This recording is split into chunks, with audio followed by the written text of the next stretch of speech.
গতকাল রাত ছিল happy new year. Happy new year রাতে আমরা কি কি করলাম তাই দেখানোর চেষ্টা করব। দোকান অফ করে আমরা ভাবতে লাগলাম আজকে কি করা যায়। যেহেতু এখন সময় পাই নাই তাই আর আগের মতো প্ল্যান করা হয় নাই হ্যাপি নিউ ইয়ারে কি করব। আজকে চৌরাস্তার পরিবেশটাও দেখতেছি একদম নীরব। মাথার মধ্যে অনেক কিছুই ঘুরতেছিল, যেহেতু প্ল্যান অনেক আগে থেকে করা না তাই আমরা ভাবতেছি কোনটা থেকে কোনটা করা যায়।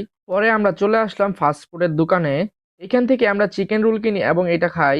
বছরের শেষ রাত, সবাই অনেক প্ল্যান করে থাকে আগে থেকে, যেহেতু আমাদের আগে থেকে এবারে প্ল্যান করা ছিল না তাই এবারে আমরাও ভাবলাম যে প্রতি বছর থেকে এবারে না হয় আমরা একটু ভিন্ন কিছু করার চেষ্টাই করি। রাত কিন্তু বেশি একটা বাজে না, 11:30 11টা, কিন্তু এই সময় মাওনা চৌরাস্তা বেশ জমজমাটেই থাকে। কিন্তু শীতের সময় দেখে আর হচ্ছে গিয়ে আজকে 31st নাইট বলে আজকে এত নীরবতা মাওনা চৌরাস্তায়। তারপরে আমরা বেশ চিন্তা করতেছিলাম যে আর মজা করতেছিলাম যে কি করা যায়। পরে আমরা চলে আসলাম হোটেল এরিয়ার ভিতরে।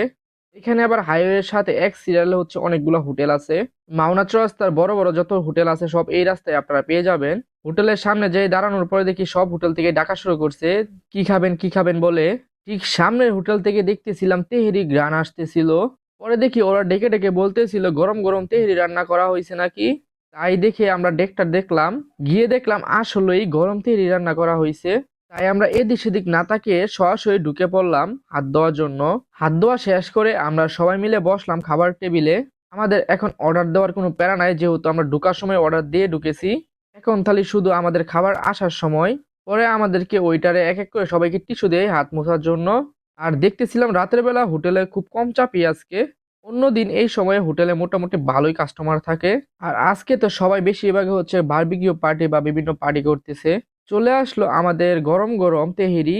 লোভনীয় এই তেহেরি, দেখতে যেমন লোভনীয় খেতেও তেমন লোভনীয় হবে নাকি তাই দেখবো আমরা। তেহেরি থেকে কিন্তু অলরেডি ধোয়া বার হচ্ছে, কারণ হচ্ছে একটু আগেই হচ্ছে তারা রান্না করছে। রান্না করা আনার পরে মনে হয় ফার্স্ট আমরাই খাচ্ছি এই ডেকের থেকে। তেহেরি গ্রানও ছিল সেই রকম এবং হচ্ছে ধোয়া তো বার হচ্ছিল ওই তেহেরির থেকে।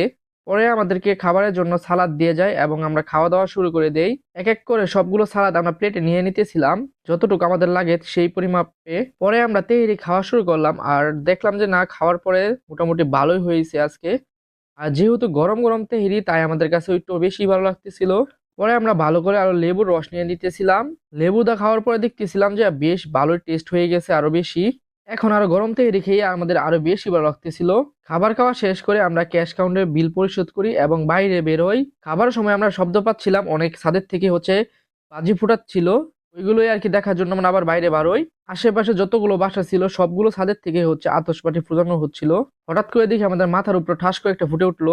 মাওনা চৌরাস্তায় আমরা খোলা আকাশের নিচে এগুলো উপভোগ করতেছিলাম রাতের বেলা।